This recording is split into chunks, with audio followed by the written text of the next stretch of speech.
Just a sense of encouragement that oftentimes when we're talking about securing these types of corporate clients, we have a lack of confidence regardless of how great we've done in other areas of our business and life, just because there's a little bit more unknown. But I can promise you that just like I've shown you today, if you do a few things right, it's not hard to be successful in this area. And the more you do things, the more you see that things work, that your confidence will go up. What I would say to you is that we're almost halfway through 2025. Don't let 2026 come around and you haven't at least put your toe in the water to begin to learn how you can really create these scalable and predictable income streams in your business. Because shame on you if you don't at least figure out how to start and try before you write it off. Because I can promise you that it will feed you forever if you can learn how to bring in these dollars. You're listening to Brainwork Framework, a business and marketing podcast, brought to you by focus-biz.com. Welcome back to another episode. With us today is a founder, income, and influence strategist of the influence economy, Shayna Davis. She leads a multimedia and training company dedicated to helping ambitious women own their influence and elevate their income. So excited to have her on. Shayna, how you doing today? I am doing fantastic. How about yourself? I'm doing wonderful. Thanks for asking. We always get to ask our guests, tell us about your journey. What were you doing before that kind of led you into what you're doing today? I was an accidental entrepreneur, and maybe not the definition that many people give. When I often hear people talk about being an accidental entrepreneur, I lost my job in some capacity, and then I just tried to figure out what do I want to do next. Mine was actually a little bit different. I went to school to be an occupational therapist, and all these different companies were help us out. And how in the world am I supposed to service all of these companies? It's just me. A friend of mine who was in physical therapy school at the exact same time that I was in occupational therapy school was like, well, you don't get it. You just get the contract. And then you hire other therapists and you basically get paid every time they go out. Because you bill the customer $85 a visit, you pay them 40 and you keep the 45. And that sounds like a business model that I like. As a result of that, within 90 days, I already had 23 therapists that were working for me. And so lo and behold, I'm an agency owner, which obviously I didn't go to therapy school to own an agency, but that's just kind of what happened. And by default, people were coming to me like, how do you start a business? How do you grow a business? And I was coaching people before I had any idea what a business coach was. Like I'd never heard of a coach in reference to anything that wasn't athletes or vocal coach. But in terms of business coaching, I didn't even know what that was. I quickly realized that I had a knack for not just being able to do things successfully, but being able to teach other people what it is that I did. Because one of the things I've learned is that just because you're good at something doesn't necessarily mean that you also have the skill set in order to be able to teach someone how to do that. I kind of love this. Not only do I feel I can do this, I really felt like there was a calling for me to do that. And I started off becoming a general business coach. And then I segued into I don't want to have another conversation with a business owner. I would love to work with you, but I just can't afford to pay you. That was draining, nor was it sustainable. I figured to myself at the time, if I'm teaching a business owner how to be productive and efficient, couldn't I teach a leader inside of a corporation the exact same thing, knowing that those companies do value investing in their people and they do have the money to pay you? The downside of it was if anyone out there that knew how to teach you how to land a corporate contract, how to land a corporate sponsor. After I spent about 18 months figuring it out, I just thought, I really want to be committed to showing other business owners how they can do two things. One, they can take the same level of expertise that they're already selling to individual consumers and get bigger clients that are going to give you bigger checks, or the things that you're already doing in your business, getting a corporation to write you a sponsorship check so that you're not bootstrapping every single thing in your business. And once I learned that, it was just off to the races. When you fast forward to where I'm at in business now, I've been podcasting for 5 years. My podcast is in the top 3% in the world.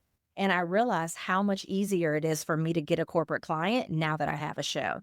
If you look at where I started in 2006 to where I am now, I work with business owners and podcast hosts to show them that the business model that's really going to put you in a position to stop stepping over dollars to get to dimes is to learn how to build a business that these bigger companies are going to give you bigger checks.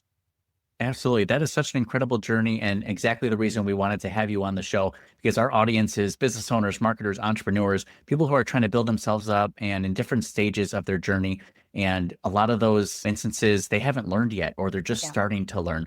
A lot of business owners are trying to get to that next level. They want to land bigger clients, get paid a fair and this larger amount. And you've cracked this code here, but there's many different ways to go about it. But I feel you've kind of developed this own system. Can you tell me more about how you spearhead that approach? Absolutely. It all starts by how we position ourselves. And you have to create what I call a transcendent brand. You can think of a transcendent brand as an umbrella. And what you're doing is you're asking yourself, what are the broader themes of my area of expertise or what it is that I'm really helping people with? Take myself, for example. Even though my podcast is in the top 3%, and even though podcasting is central to my strategy, I don't brand myself as a podcasting expert. I brand myself as an influence expert. And teaching a business owner or a podcast host how to land these high value opportunities is just one way that I serve the arena of influence. And the reason why that's important is because if I'm looking for mass market opportunities, if I want a corporate client, if I want a traditional book deal, if I want to be in major media, I can't just brand myself as a small niche expert. I need to look at it in broader themes. If you look at myself as influence, yes, I can teach you how to make serious money from your influence to build yourself as a thought leader that's going to be able to get these type of deals. But a corporation could also bring me in to say, how do you help our leaders to improve their thought leadership and their executive presence? You know, the Today Show, let's just say it's March and it's Women's History Month. I want you to come on and talk about how a woman can own her voice, how she can own her influence. If you notice, one of those is very specific and the other is scalable. You first have to ask yourself, what is it that you're really helping people with? For me, I'm not just helping you with your podcast or your business, I'm helping you with your influence. And that makes you much more attractive to the mass markets. That's the very first step, is to recognize if you already have a message, if you already have skills or expertise, what is the more broader general arena that you're actually operating in instead of just one small sliver of how it is that you can help your niche? Absolutely. And I think something that you mentioned that's really important is just considering this as influence. We're trying to put ourselves out there. Either we want to do more inbound organic strategies and get people to come to us, or we're doing some outbound and we're wondering, how do I make an influence on this person or get in front of the right people? I love the approach of thinking of it as influence, because that kind of shifts the perspective a bit when you take that perspective with it. Yeah, you have to think about what is it for you, because everyone that's listening, their umbrella is not influence. You have to ask yourself, if this is the way that I'm currently serving clients, what area am I really helping? Let me just give another concrete example. Let's say that you are a health coach and you teach moms how to lose weight. That is a very specific niche, but your umbrella brand or your transcendent brand, as I like to call it, could potentially be women's total health or women's total well-being. You notice how one is very specific. The Today Show is not likely to bring you on for that. They could.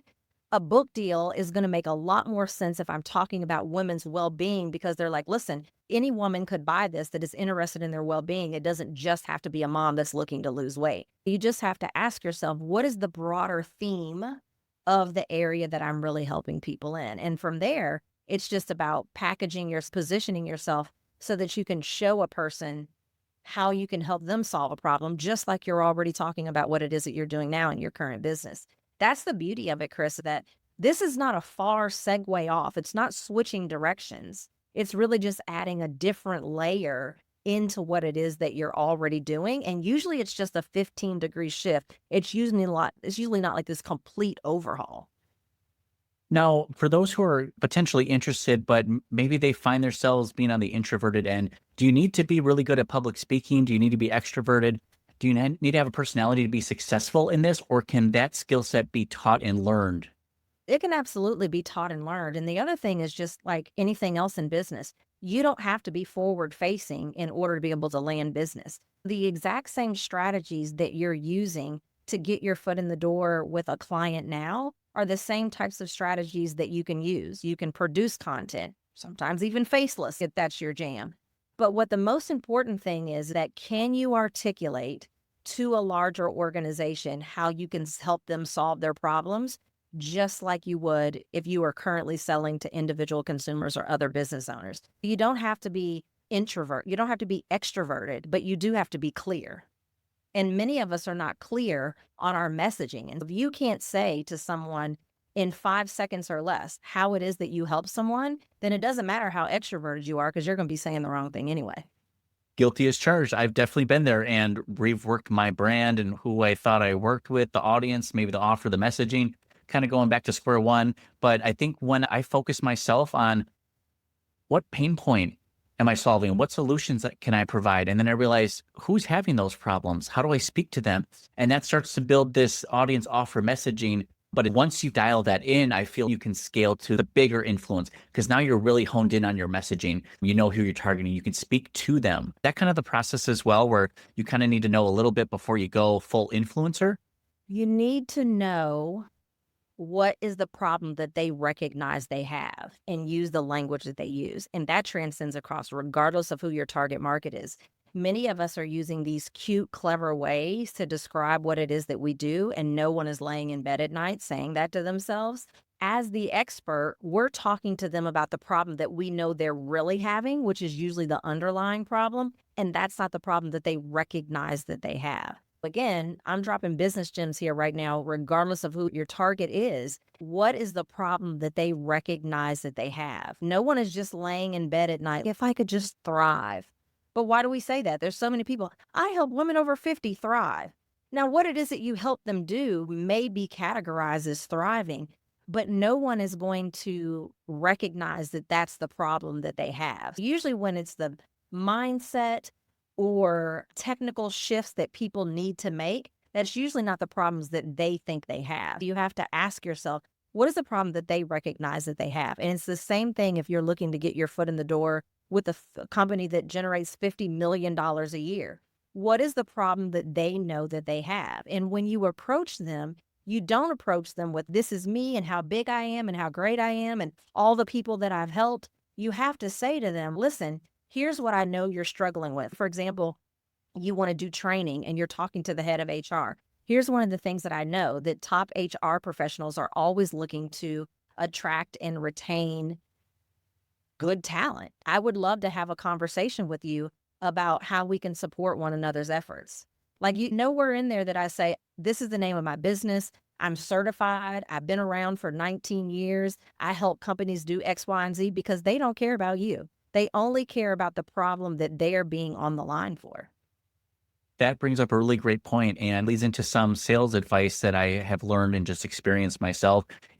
Oftentimes we will mistake selling as, let's throw out a bunch of word salad, the features, the benefits, where they're talking 80% of the time instead of listening 80% of the time, or maybe even just asking the right questions. That way it opens up that opportunity within the discovery phase.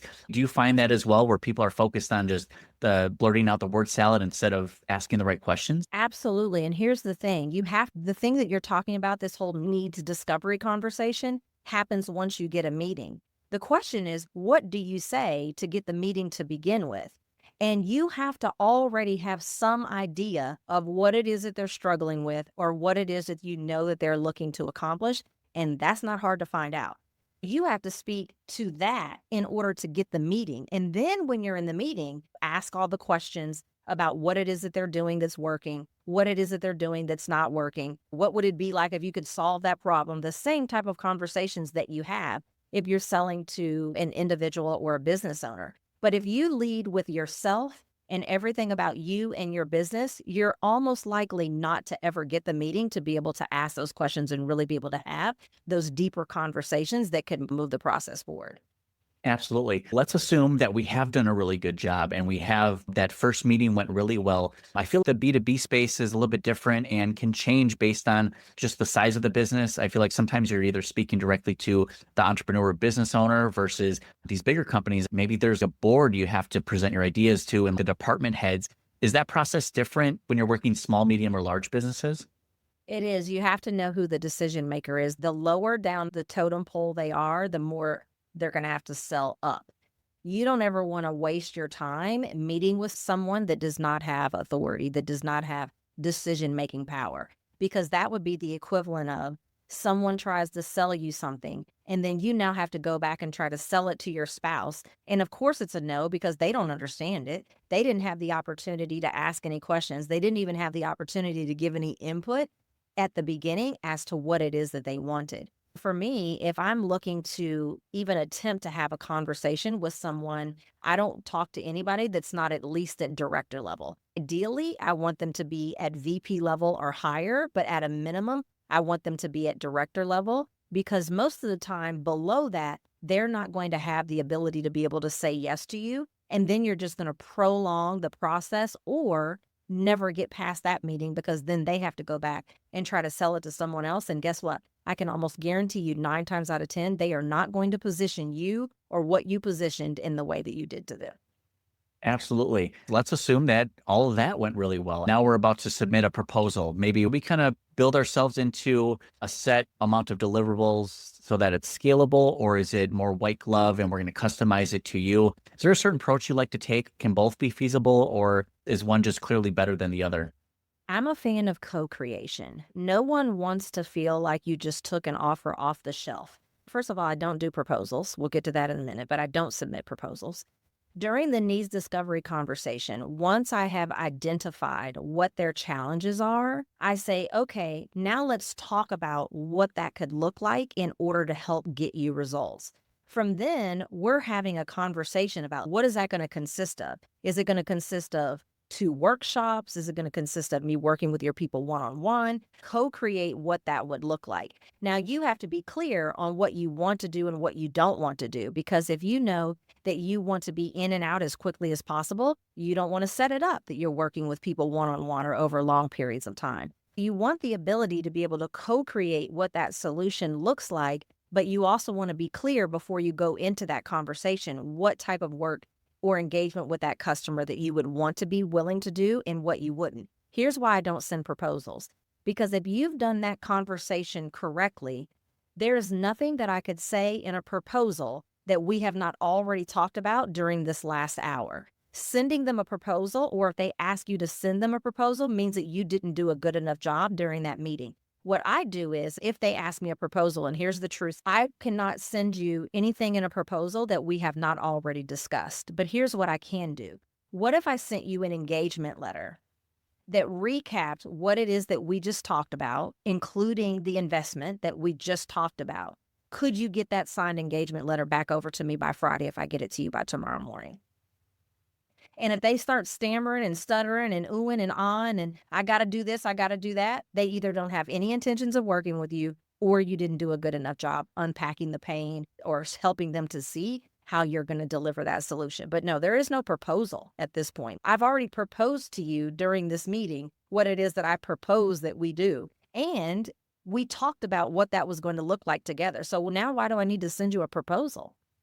It's a great way to just get rid of those tire kickers and unserious people, or just not within the budget, and saving a lot of tears and heartache for a lot of business owners who are probably thinking about the 2 proposals that they have yet to send. And they're like, what am I doing now? I have to rethink my strategy. Yep. But it's probably good for them because now they're not going to have to go through that anymore, or they can change their own process to have a different perspective going into it. Yeah, because the proposal is so painful. It's so painful. Because first of all, you're sitting there like, what should I put in it? What should I leave out? And now you've spent hours of time and ounces of stress over something that literally, what can you put in here that you haven't already talked about or that you should have already talked about? You're going to spend all this time just duplicating what it is that you've already discussed for what? Absolutely. I kind of want to jump between, because we talked more about the middle stages of the funnel here, but going back to that first stage of the funnel, kind of filling the leads in, there can be inbound strategies. Maybe someone saw you from a podcast, or do you do more outbound strategy that the podcast then supports because they can search you online? Or do you try a little bit of everything as far as getting yourself out there and bringing in business for yourself? It's both. I am a fan of having reactive and proactive marketing strategies.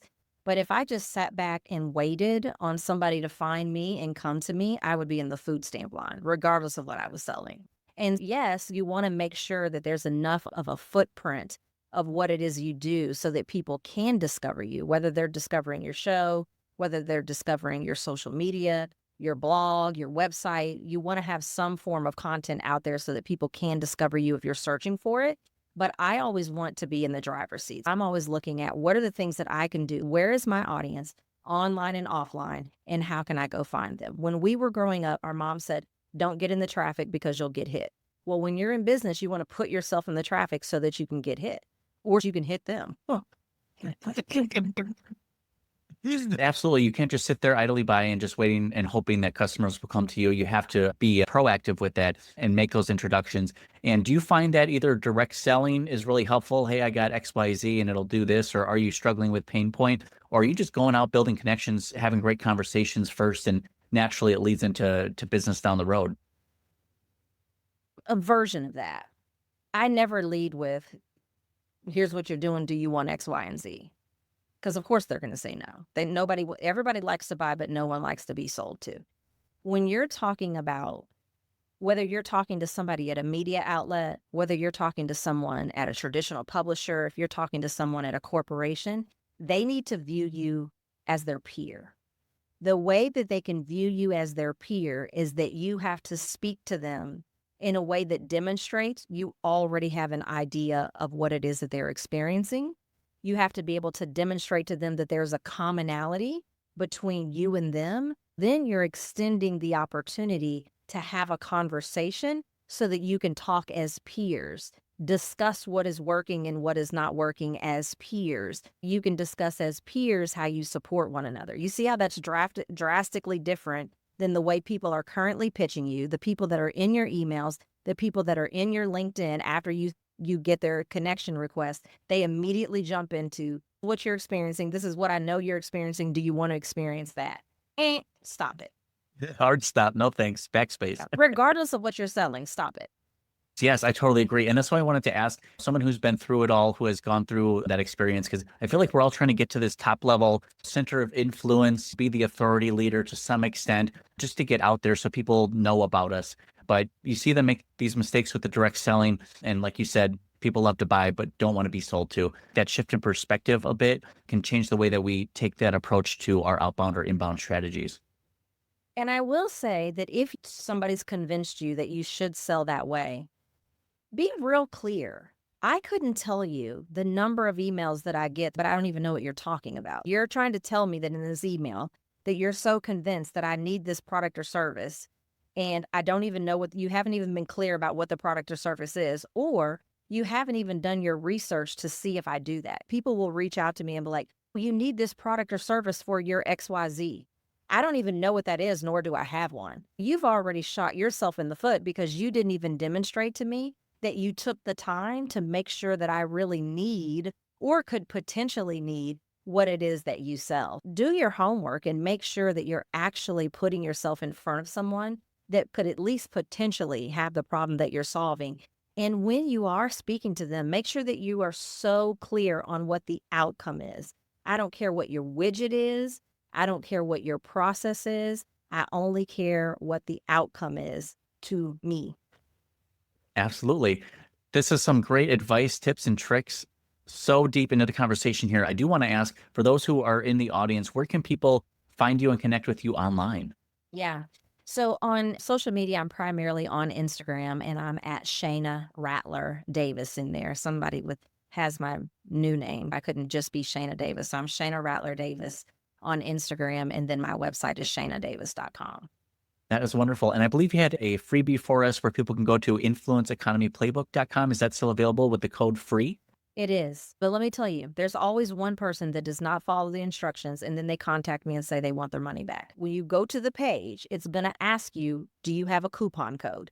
Type in the word free, and then you have to click the check mark.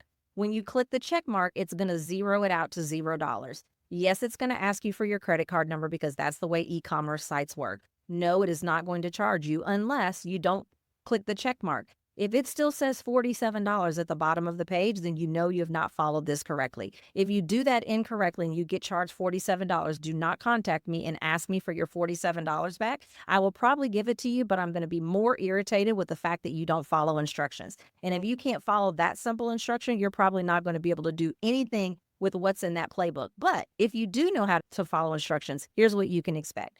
There's sophisticated strategies in there that teach you how to turn your visibility into profitability with these high value opportunities that we're discussing today. There's a visibility checklist on there so that you can make sure that you're doing the right things every month. And there's a calculator in there to make sure that you're actually getting a return on investment of the visibility activities that you're doing every single month. If you can follow the instructions, there's literally stuff in there that will change the way that you do business so that you can stop stepping over dollars in order to get to dimes like many of us are at the moment. I love that. And we'll have the links available down in the show notes and the description. And I just wanted to say it louder for the people in the back. I feel like those who can follow instructions are going to do great. And those are the people you want to work with. You're almost kind of pre-qualifying them at that point. If you can't follow that, I don't think we can work together. Correct. Nor are you going to like me because I don't understand what's going on right now. Did you listen? Did you read? And you're going to be like, That's just the truth, Sarah, sometimes. You got to be real. and honestly, I'm being crass, but we really do have to take the time to stop and read. If I look in my inbox right now, there's people that I reached out to customer service yesterday and I said to them, I'm not able to log in. And their response to me was, when you log in, do this, that, and the other thing. And I was not sure where this went wrong. I just started my sentence off with, I can't log in.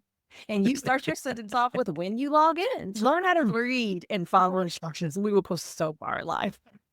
My follow-up email would be, per my last email, I cannot log in. I stated, I can't log in. And now I've got to wait another 24 hours for you to get back to me because you're probably somewhere in Bangladesh and it's going to be another 24 hours before you get back to my ticketing queue. Anyway. Crazy. I wanted to ask you, we're about halfway through 2025 here. Do you have any new products or services or any new pivots that you're going to be launching? Or are you just kind of sticking with all the same tried and true methods that you've been sticking with? What I'm doing is working, and I have such a strong conviction I want to see more small business owners win. There's a statistic that says that only 2% of small business owners ever break the $1 million mark, but that statistic goes on to say 56% of their revenue comes from big organizations. I have such a strong conviction to want to see small business owners learn how to tap into these bigger revenue streams that I don't have any plan to switch away from what it is that I'm doing now. If you're in my community, what you can expect is emails every single week that has a video of how to do this, how to do this. I'm not going to fill you with a bunch of fluff.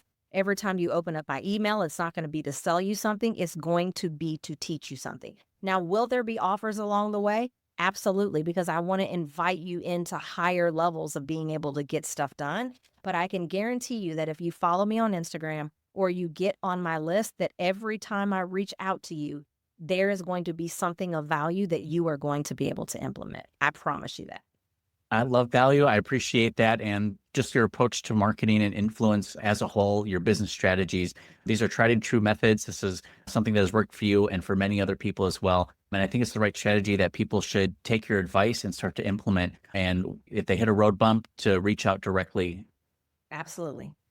I'll give it to you just like I gave it to you today.